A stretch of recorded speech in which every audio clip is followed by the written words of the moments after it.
But why on earth now? I mean, how in the holy macrimony world can you come to a time that you're on a Friday before you're playing Real Madrid in the Champions League that can save your season?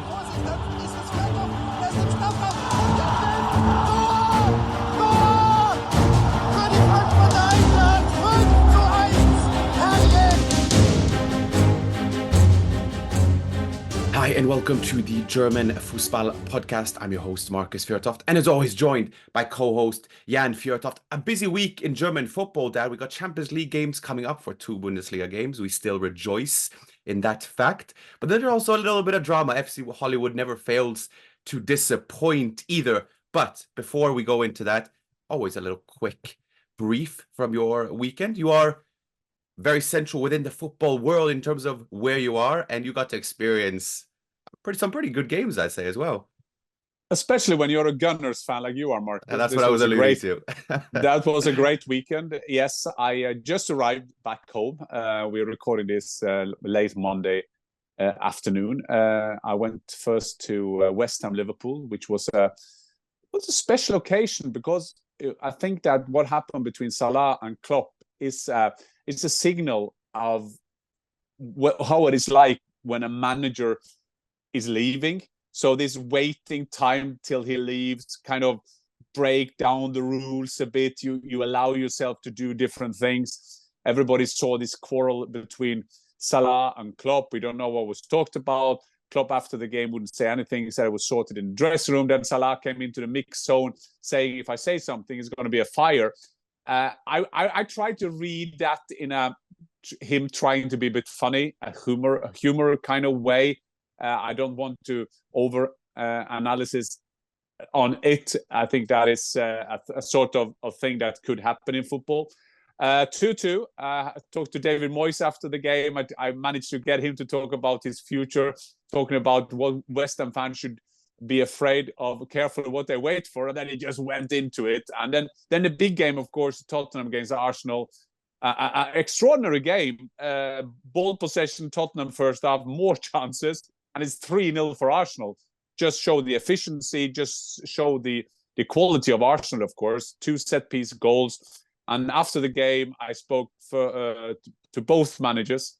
With Ange Postecoglou. You can imagine how it's like to go into an interview when you lost the game, and he's one of those managers you have to be prepared because he will get at you if you're doing some how important was this game kind of question. Stay away from it. And Arteta, I will soon be finished with my summary. Arteta was different this time, very open. Of course, when you win the local derby against a local rival in North London, you were open, you're in good mood. But I went with the whole my kind of ambition, saying, yeah, they talk about XS, XG, supercomputers, but rest program, analysis of that. But at the end of the day, to win against Tottenham, that is a great achievement. And he went along. And I also talked to Martin Ødegaard, second times in a row now.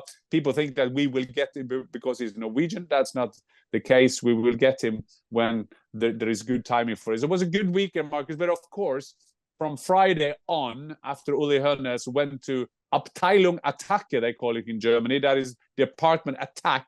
When he kind of went for it again, of course, I followed very closely what would happen in Germany. Well, yes. Well, it is up to you, Dad, to provide some context as such. Last week, we didn't focus particularly on Bayern's result as such, even though that was a convincing 5-1 win away to Union Berlin. The same as now. We have a Harry Kane brace, 2 goals. He's leading the Golden Boot. They are going up against Real Madrid. Everything's going well. And then Uli Hoeneß, who is, someone Thomas Tuchel still refers to as boss, even though he is pretty much an honorary president as such. But that's the position Uli Hoeneß has in the club, a club legend. And then rather interestingly, as everything seems to be going rather well, he decides to stoke the fire ahead of their Champions League games when they're finding a bit of momentum in Tuchel's kind of farewell tour. What's the deal, Dad? Why is he doing that in the first place? Is it, well, we can just start there and then take it from there, because this is a rather interesting timing, isn't it? Yeah, a quick explainer, as they say. That's the one. I listened to the podcast yeah. now. That's what he says. The rest is politics. Quick explainer. Roddy Stewart loves to say that. The rest is politics, as is one of our favorites podcast, Marcus. Quick explainer. He was one of the best footballers in Germany. Won the World Cup '74. Been around in the '70s, winning everything with Bayern. Then he took over Bayern in the age of 27, end of '70s. And it turned him into being a great football club of success, and turned him into a brand, a commercial success, a team that's more or less were kind of down in terms of business times. But he was one of those who made Bayern, or he was the main man making them into a world brand. So he has different roles, different titles. He's been president, he's been head of sports manager. It doesn't matter. As Tuchel is saying, he's the boss. So he's always been the one who could say whatever he wanted. I mean, that is a lot of people who can't do that, but you have to win football games to do that, and you have to win trophies to do that, and Uli Hoeneß has done it all his career.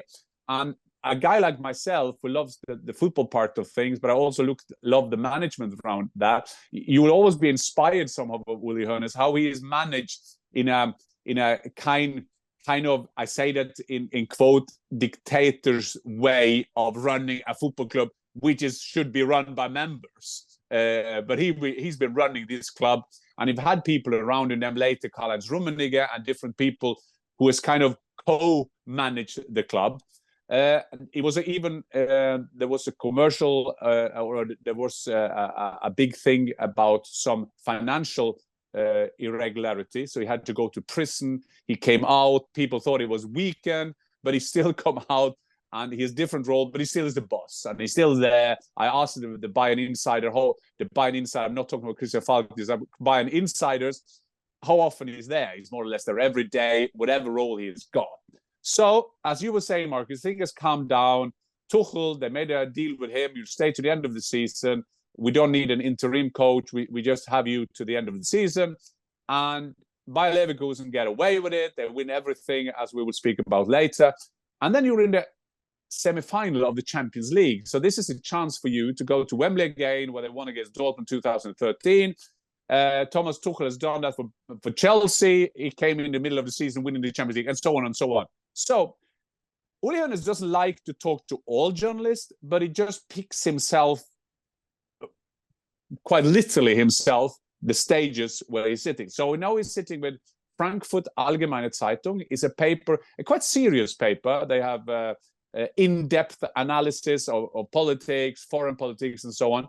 Sit down with them, and he kind of goes into the flow. And what he's saying in this interview, that he says a lot of things. That is Uli Hoeneß. He talks about everything when he speaks. But the main thing is that he's saying that Thomas Tuchel is not a coach who likes to develop players. He likes to buy new ones. So he doesn't want to work with diamonds is not already 100% clean. He likes to, he wants to work with diamonds. He wants to always buy new players. That's his philosophy. I guess that's the worst thing you can say to any coach. I think that is the worst thing you can say to any manager in any way of life, because a coach like Thomas Tuchel has been in Mainz, he's been in Dortmund, he's gone to Chelsea, PSG, now at Bayern. And he would proud himself, like every other coach, is that I make players better. I make players into world stars. Using Bayern as an example, Pavlovic, who had heard about Pavlovic, now turning him into a national team player and all that. So before the game now against Frankfurt at Allianz, he's interviewed, and then he goes into attack. Thomas Tuchel, it's not everybody. Some coaches would just say, okay, let's forget about it. Let's get on with it. We have an important game on Tuesday.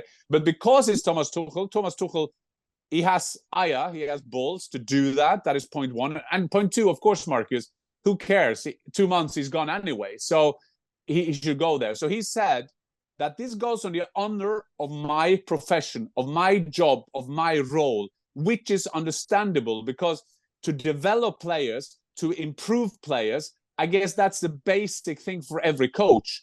Yes, you can have your trophies, important, but the trophies will be a consequence of the way you have developed players.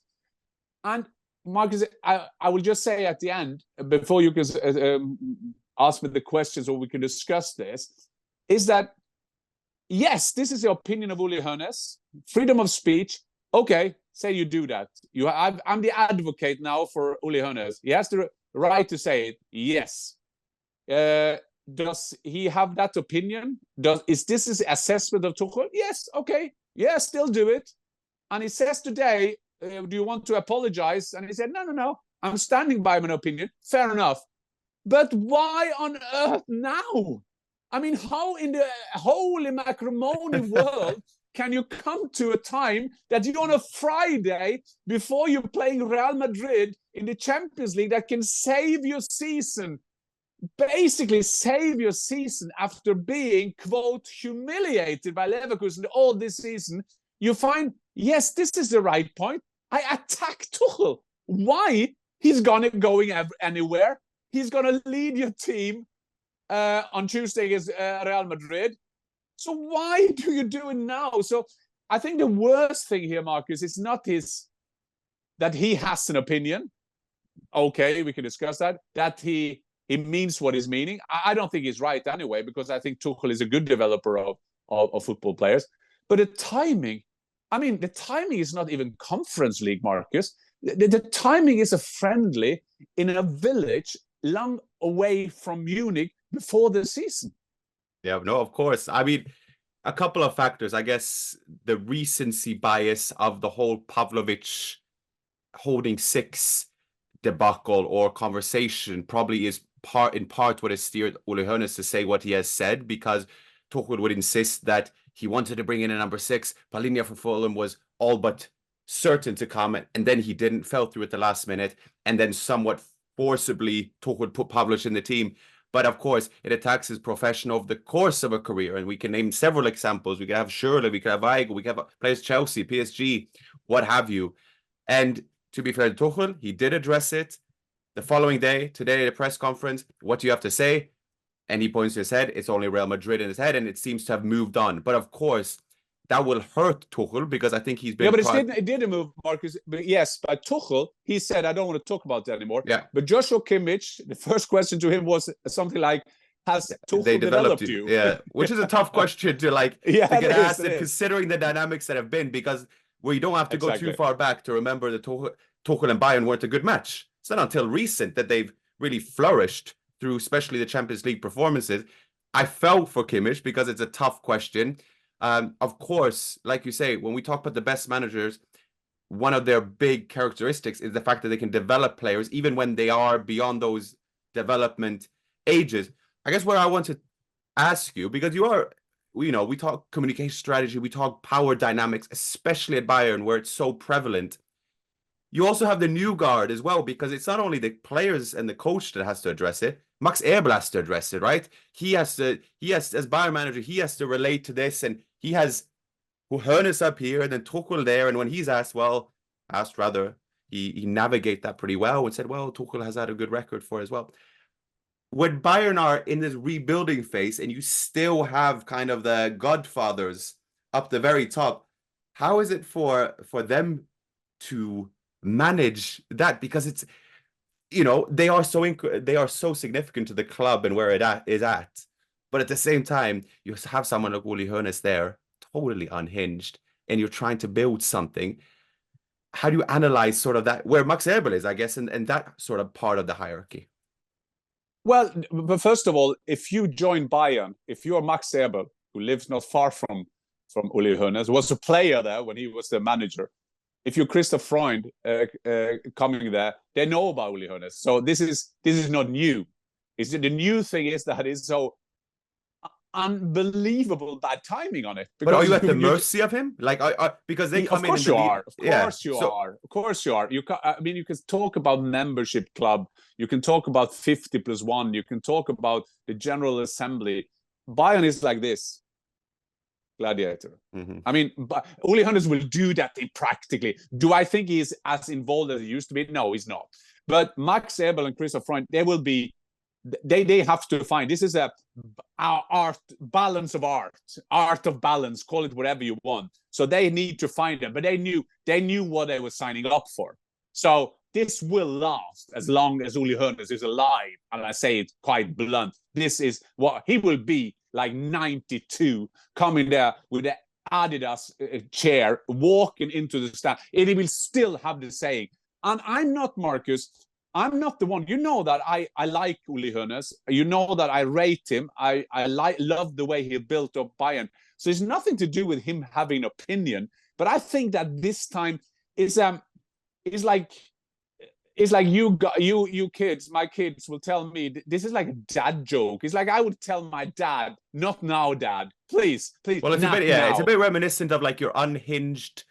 Not that I say we have that, but an unhinged like older grandfather who kind of doesn't give a shit towards the end, and then says the things that are a bit too controversial. Yeah, that's fine. Yeah, that's fine again, because that is his right, and he will keep on doing that. That is Bayern. That's an FC Hollywood. But at this time of the season, when you say that, when you don't win anything, that is the same for a striker. You can be as arrogant, you can be as a biggest star in the world, but you have to score goals. You can be the most clever manager, coach in the world, but you have to win football games. So that's the timing for that.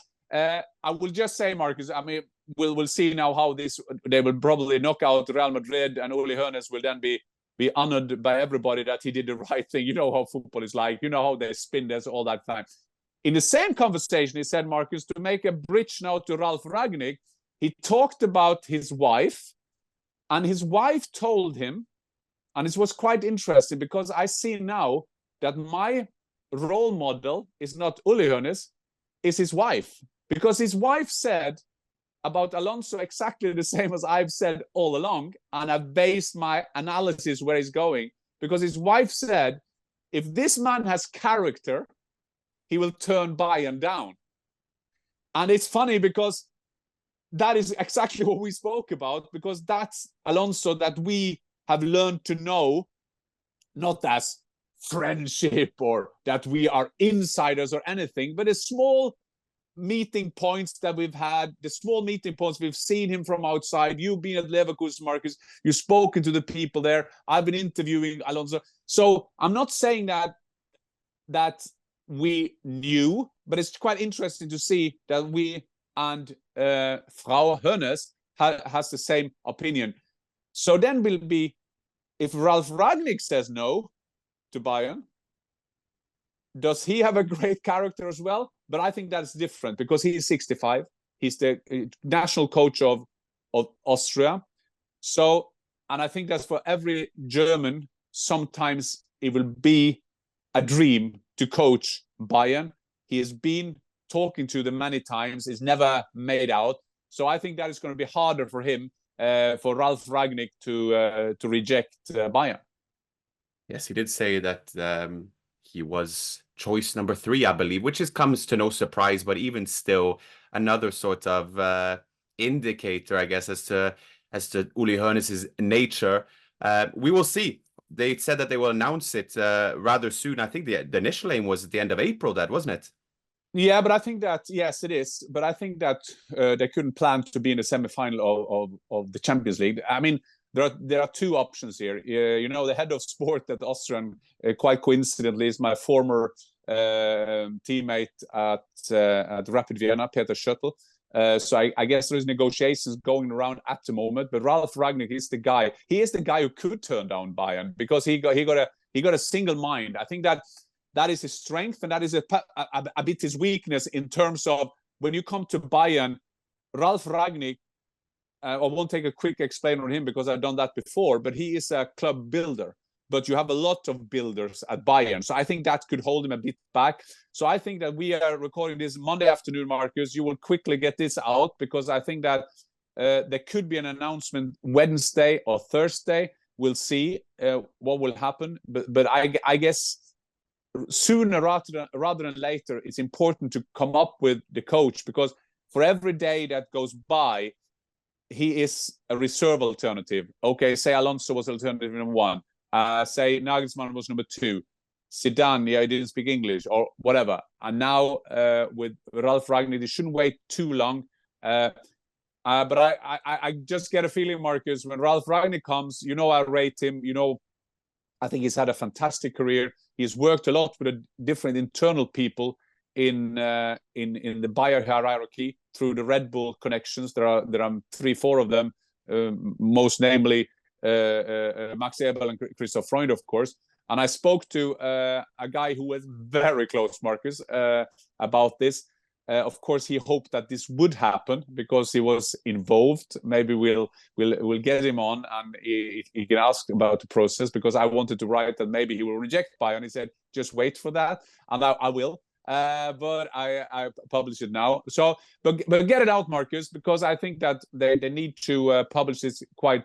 There are two alternatives. They do this right after the first game, or they wait till the second game next week, Wednesday, in 8 or 9 days to kind of get it out. But Ralf Rangnick, at least now the candidate. Maybe they will do a Liverpool and turn up with someone completely else, but I doubt that very, very much. And Bayern allegedly passed up on Arne Slot as well. But enough about Bayern. We can conclude the Bayern with the fact that they beat Eintracht Frankfurt.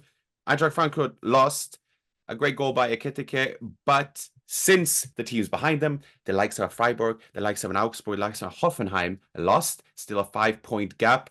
So one step closer for Eintracht to get that vital 6th spot.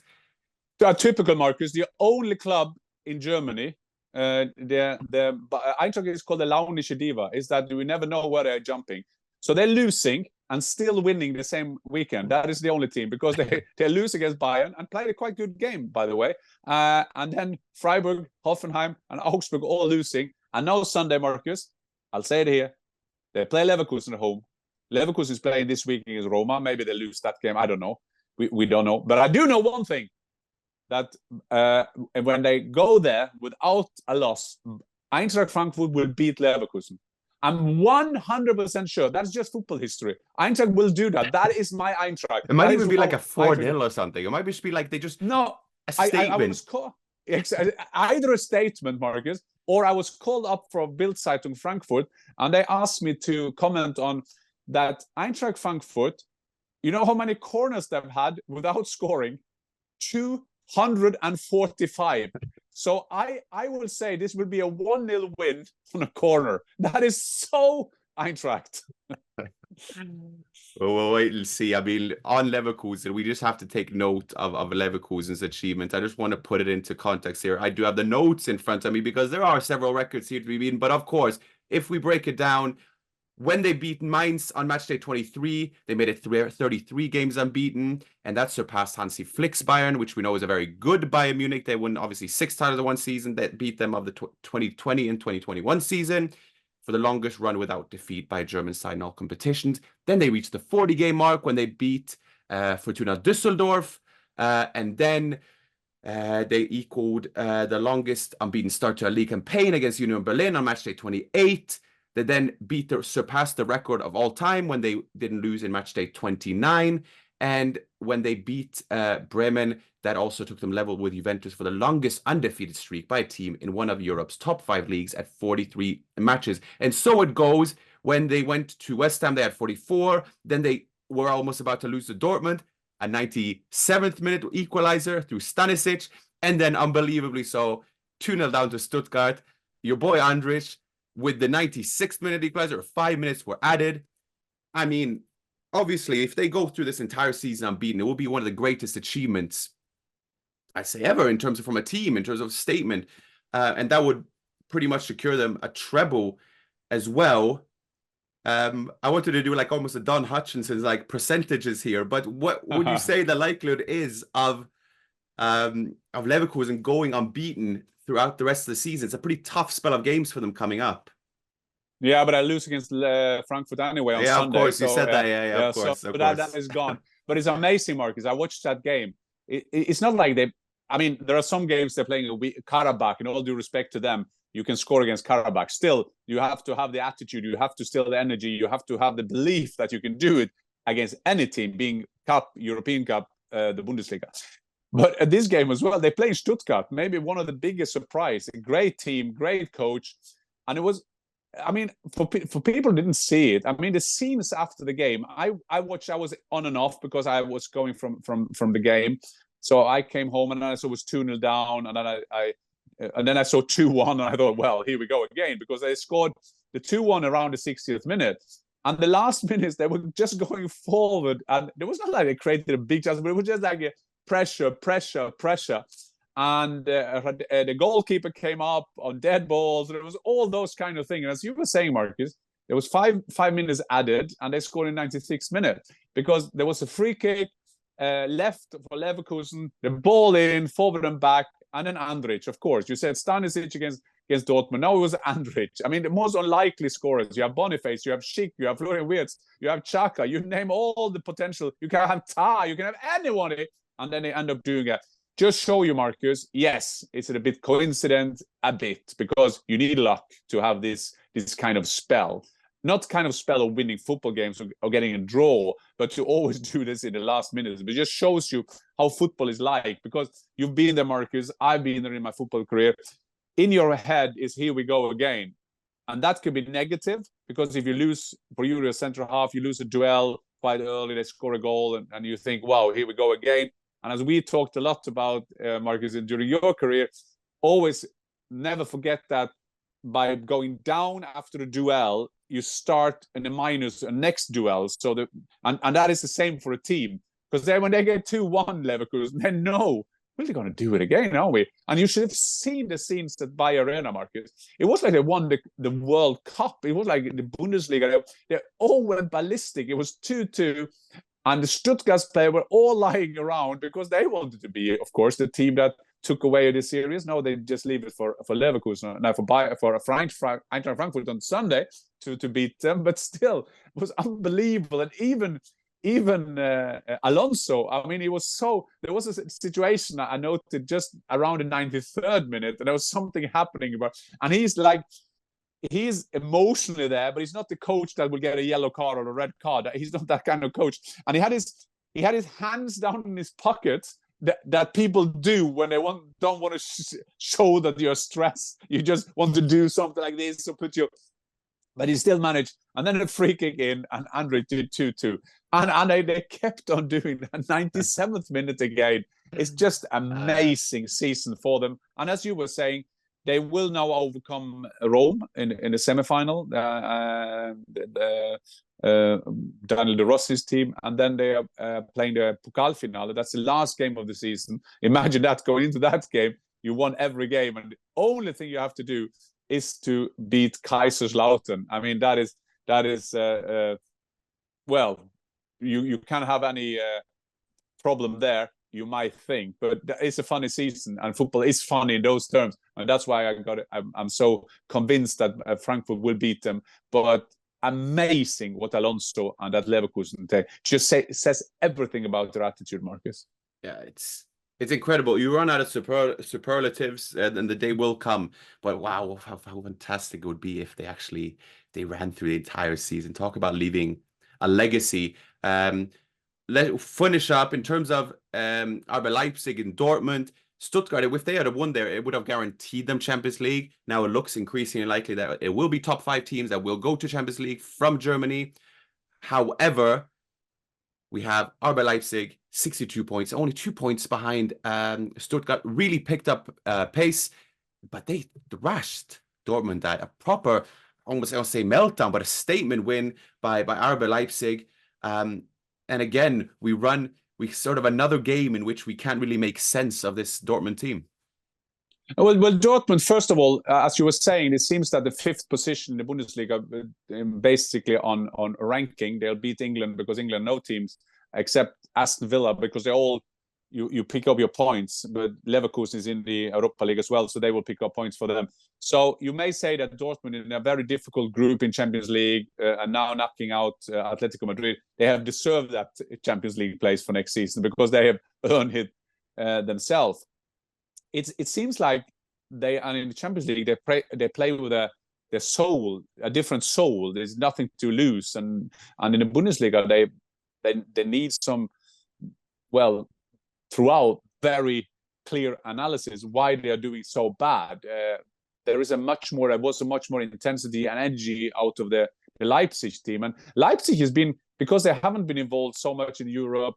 and Stuttgart has been the surprise of the season, the trouble at Bayern, and then Leverkusen being so magnificent. So the job that Marco Rose has done at Leipzig is kind of more in quiet, and they've sold players. They are a club that always sell players. So I'm very happy for Marco Rose. I rate him both as a person and a coach, and they now seem to secure that fourth position in there. And Dortmund got to ask themselves, and it's only the Champions League that will save Terzic a position, because now at the end of the season we're thinking, yeah, great race at the beginning, Leverkusen, Bayern, and Stuttgart up there, but wow, Dortmund was supposed to be the main challenger to Bayern. Leverkusen just came from nowhere, quote, nowhere. Stuttgart, they, without quote, came from nowhere. And but I still think that Dortmund got a chance against PSG, that they just show that freedom of expression, that thing that they get in the Champions League. It's just amazing that you have two faces like Dortmund, even in games. Remember that game in Madrid, Marcus, against Atletico Madrid? Atletico Madrid could be 3 or 4-0 up, and then they managed to save with themselves with a goal at home, 2-2, and then they turn it around again, which is amazing. So it's very hard to be tough on Dortmund, and it's easy to praise them once they don't win the Champions League. Well, it's a marker of a team that wants to win titles, consistency, right? So what Dortmund ultimately show is that their top level of performance is there, but then it's a consistency. And as we know, whether you're a player or a team, performing sort of in select moments is not going to win you something, but it might win you something when it comes to a cup format, right? And there you can invoke that emotion and Westfalenstadion and sort of really get the most out of the players. But ultimately, their sort of volatility indicates it's not a team that is ready to fight for the title. We're getting towards the end here, that we have to discuss the relegation battle, because we have one team that have been confirmed to go down. We've known that for a while, but Darmstadt are going down. Heidenheim won very late on. Heidenheim secured their spot.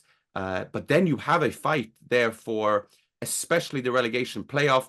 Köln equalized very, very late against Mainz to give them a semblance of hope, but they're 5 points behind Mainz even still. A Mainz team that is by far the most informed team amongst the teams that are battling for relegation. But then you have Mainz on 28 points, relegation playoff. Then Bochum with a vital win against Hoffenheim at 30. Union Berlin at 30.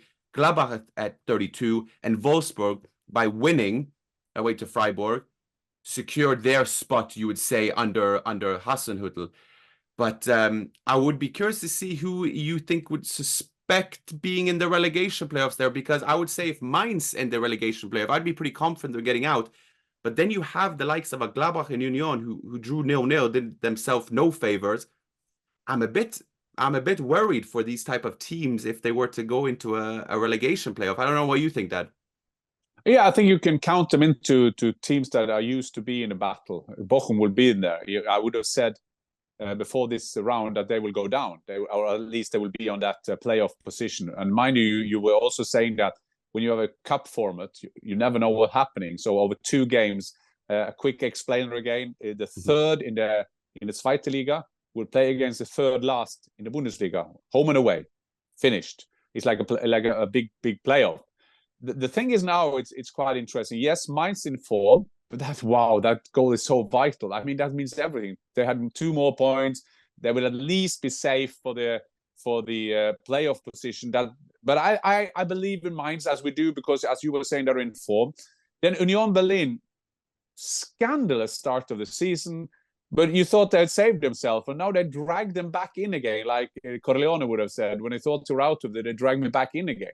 And then you have Gladbach, who has been, I would say, mismanaged, but I mean, the potential there are in Gladbach, the squad they're having. Now they find themselves down there. And the problem with them, as you were alluding to, I think that is English word for it, is that they were not used to this. And I've been involved, as you know, a couple of seasons in the Bundesliga. We always knew this was a battle. So we always knew that this point is important, that goal is important, there's going to be goal difference. See England now. Every point in the top of the league will make out who will be in the Premier League, and same at the bottom of England with Luton and Forest and and which teams are involved there. So I think Köln is finished. I think this is they in the theory they can still do it. They can still do a miracle. Mainz, Bochum, Union, Ralf Hasenhüttl, the new coach at Wolfsburg, seemed to have done enough but again, Marcus, it just shows you at the end of the season. I'm not using the word hate because I don't like the word hate, but I don't like people when I see that when I'm in studio at Viaplay as well, and we discuss that with people, we always talk about this rest program. Fair enough to tell the rest program, but it's not possible to say which games are easy and which games are difficult, because at the end of the season, you can have the freedom of just, you're middle of nowhere. You can just play your game, explore your game, want to show the crowd that you're still there, and so on and so on. So I think the points in hands that the other teams have. So I will get Köln down. I would still think Bochum, but as I saw Bochum now understand the situation they are in, I would probably say that maybe Union Berlin could end up on a playoff.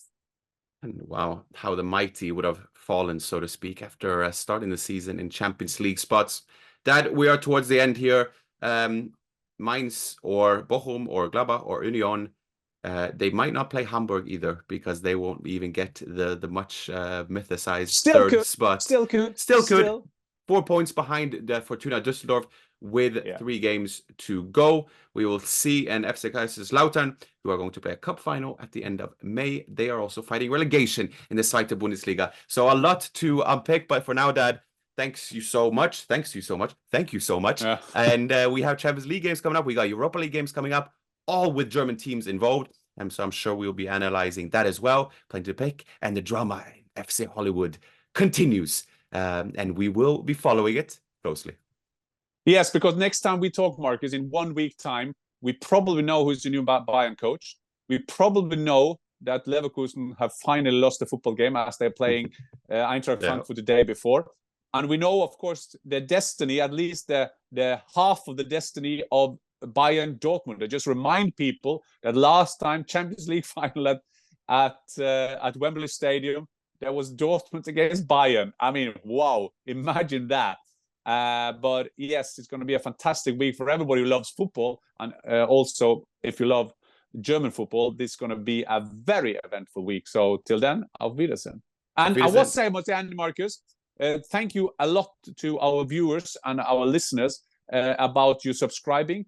It's brilliant for us, Marcus and me, do this on a free basis. We do this because we have the passion for German football and football overall. So we think that the best thing that we can motivate us is that we have your interaction with you, some great tip you're having all the time, and we will keep on developing this podcast and this YouTube channel. So we very much appreciate when you subscribe, and for new listeners and viewers, please subscribe at the YouTube channel or at our platform.